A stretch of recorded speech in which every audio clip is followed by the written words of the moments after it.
They called me librarian, they sneered at my simple, grey cardigan, and wondered aloud, in voices designed to carry, how I could possibly afford a seat in business class. They had no idea that in less than an hour, their lives, and the lives of 200 other souls, would be in my hands. They couldn't have known that the captain's desperate, crackling voice would soon echo through the cabin asking the one question I never thought I'd hear again: is there any fighter pilot on board?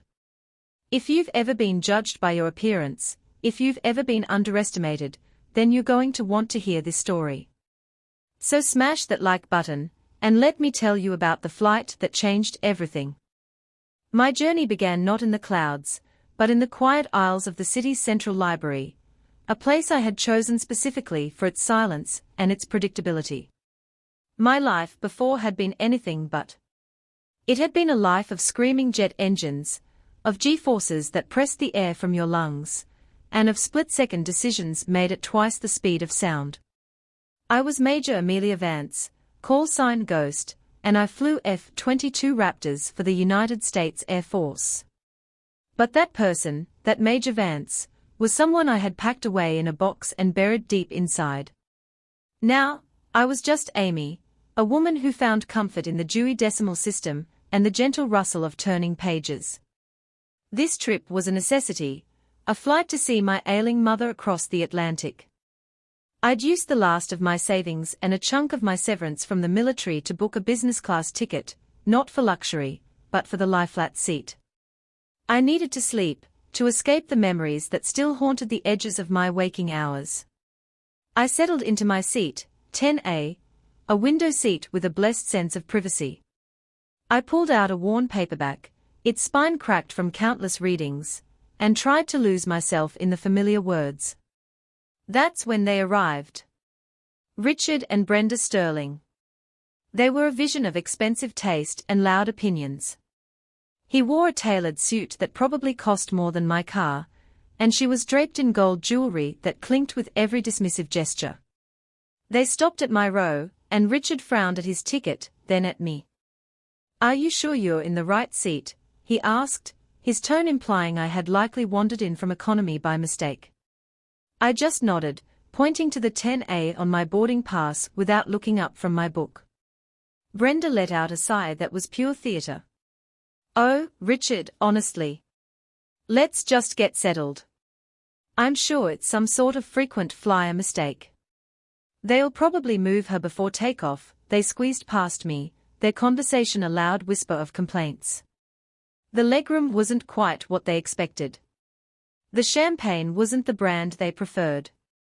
And their seatmate was, well, me. "Probably a contest winner," Brenda murmured, just loud enough for me to hear. "Or a library convention. Can you imagine?" I closed my eyes, my knuckles white on the cover of my book. This was exactly the kind of judgment I had left the service to escape. In the Air Force, respect was earned through skill, through courage, through performance. In the civilian world, it seemed to be bought and paid for, measured by the brand of your watch, or the cut of your clothes. I put on my noise-cancelling headphones and tried to retreat into the world of my book, but their presence was like a constant, irritating buzz. The flight took off smoothly, and for a while, I managed to drift into a light, uneasy sleep.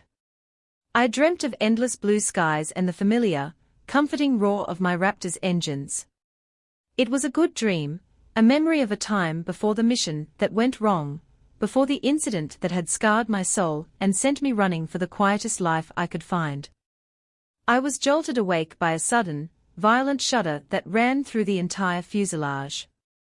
It wasn't the gentle bump of normal turbulence, it was a sickening, grinding lurch, as if the plane had hit a solid wall in the sky.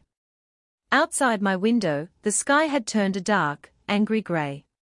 The seatbelt sign pinged on with an insistent chime.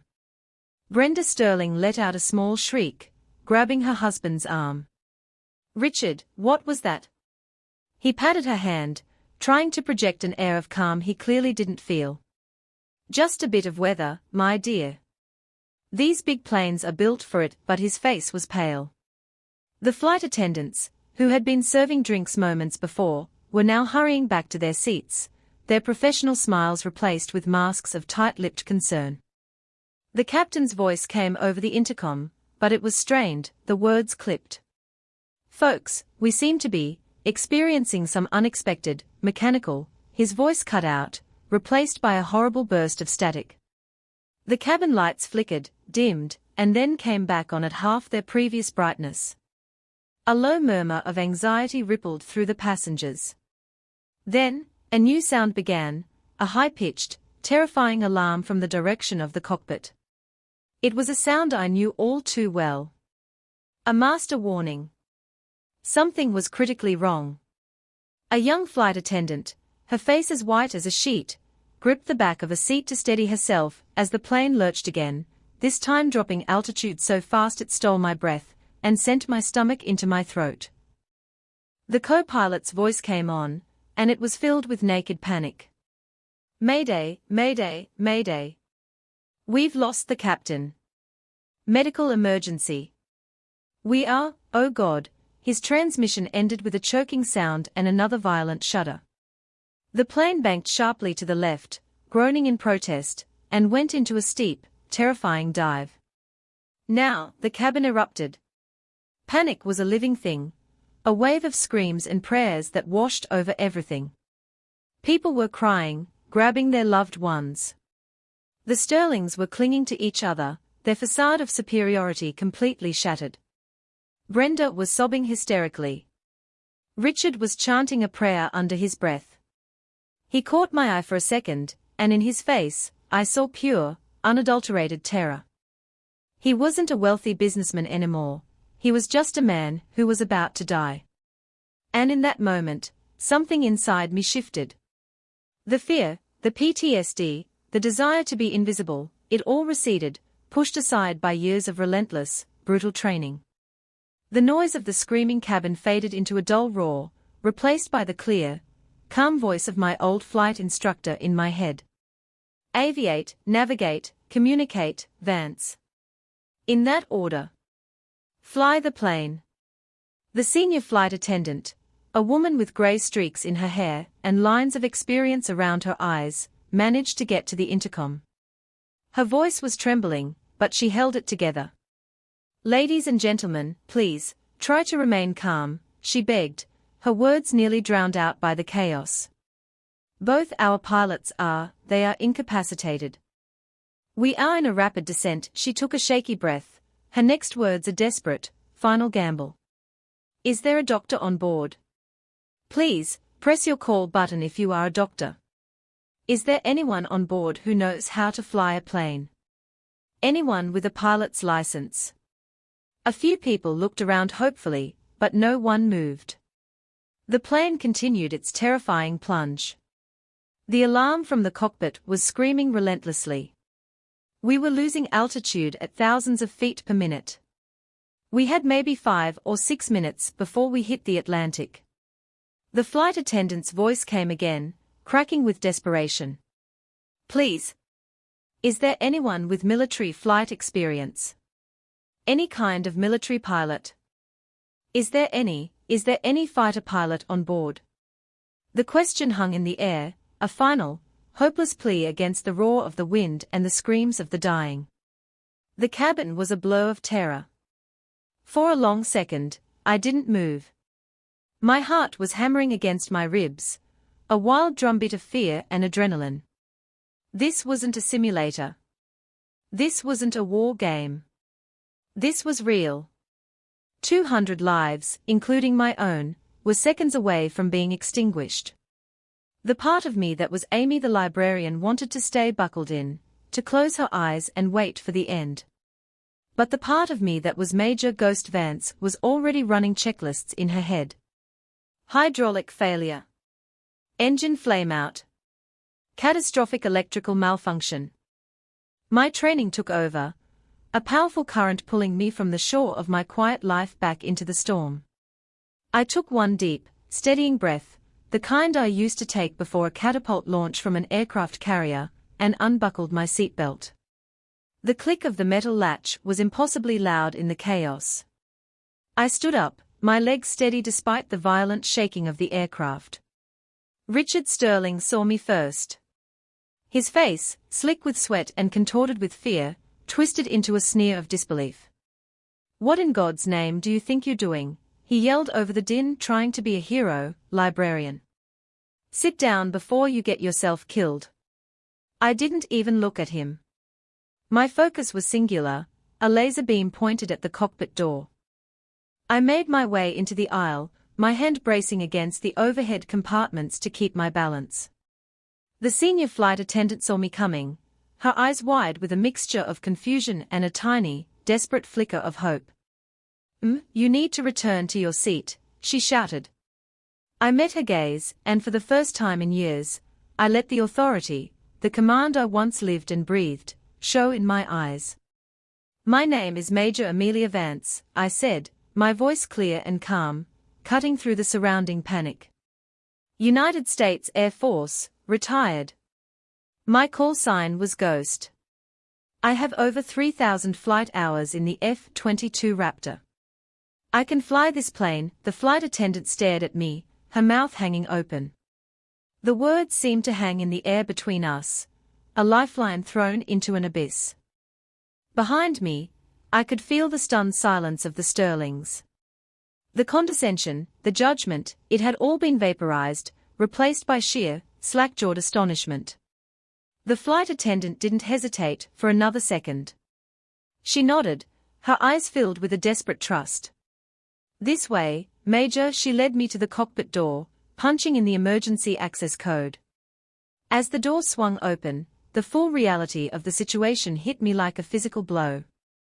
The cockpit was a nightmare of flashing red lights and blaring alarms. Both pilots were slumped forward in their seats, unconscious.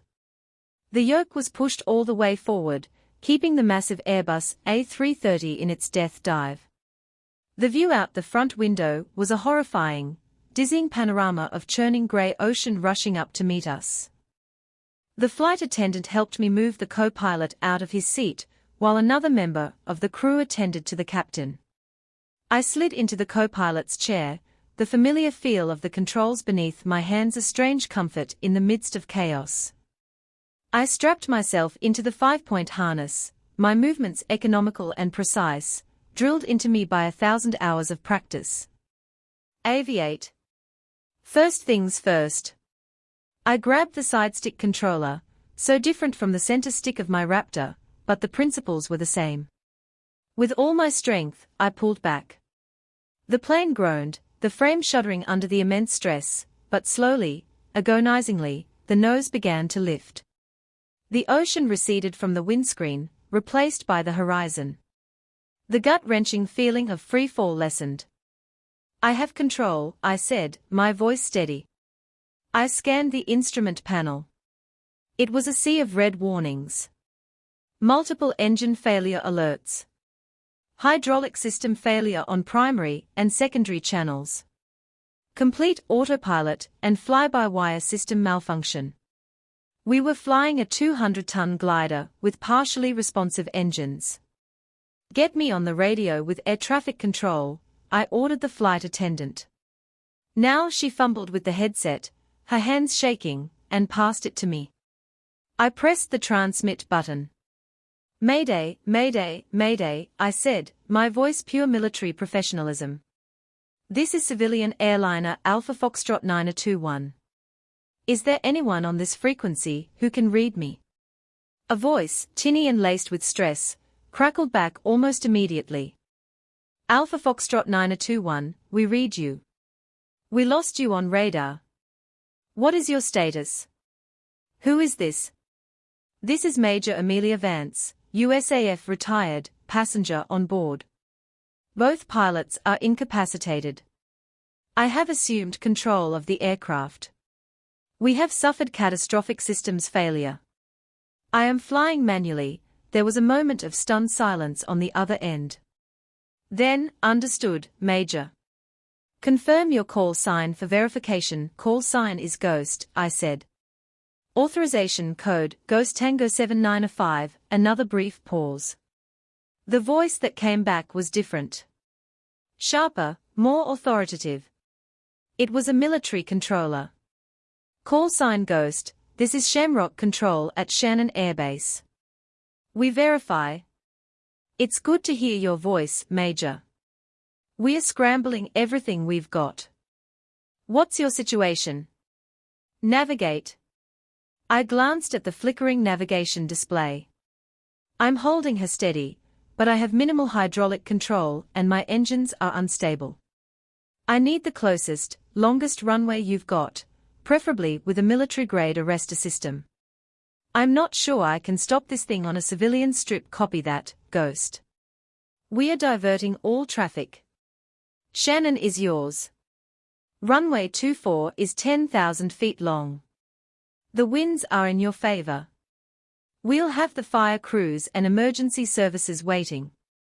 You are 90 miles out. Communicate. Understood, Shamrock. I'll need you to talk me through the landing configuration for this airframe. An A330 is a bit bigger than what I'm used to. For the next 20 minutes, the world shrank to the size of the cockpit. It was an intense, brutal battle between me and the dying machine. Every gust of wind threatened to send us into a spin. My muscles burned as I fought the controls, making thousands of micro-adjustments to keep us level. The controller at Shannon was my lifeline, his calm voice guiding me through procedures, flap settings, and approach speeds that were alien to me. I had to land this commercial beast like a fighter jet, fast, hard, and with no room for error. As we approached the Irish coast, I could see the runway lights cutting through the gloom. It was the most beautiful sight I had ever seen. I briefed the senior flight attendant. It's going to be a hard landing. A very hard landing. Tell everyone to brace for impact. I lined up the aircraft, my eyes locked on the runway threshold. My hands were slick with sweat, but my mind was ice cold. This was it. One shot. Here we go, I whispered to myself, and I brought the giant bird down from the sky. The landing was brutal. The wheels hit the tarmac with a bone-jarring impact that screamed through the fuselage. I slammed on the emergency brakes and deployed the thrust reversers, praying the damaged systems would hold. The plane bucked and swerved, but I kept it on the runway, fighting it every inch of the way until, with a final, shuddering groan, it came to a stop. For a moment, there was absolute silence. The only sound was my own ragged breathing and the dying whine of the engines. We were down. We were safe. Then, the cabin behind me exploded. It wasn't screams of terror anymore, it was a wave of cheers, sobs, and shouts of pure, unadulterated relief. The flight attendant came back onto the intercom, her voice choked with tears. Ladies and gentlemen, please remain seated. The emergency crews are on their way. And please join me in thanking Major Amelia Vance. She just saved all of our lives. As we waited for the emergency stairs to be brought to the plane, a profound quiet settled over the business class cabin. No one spoke. They just looked at me, their faces a mixture of awe, gratitude, and shock. The Sterlings sat frozen in their seats. Richard's expensive suit was rumpled, his face ashen. Brenda's makeup was streaked with tears, her jewelry seeming garish and meaningless now.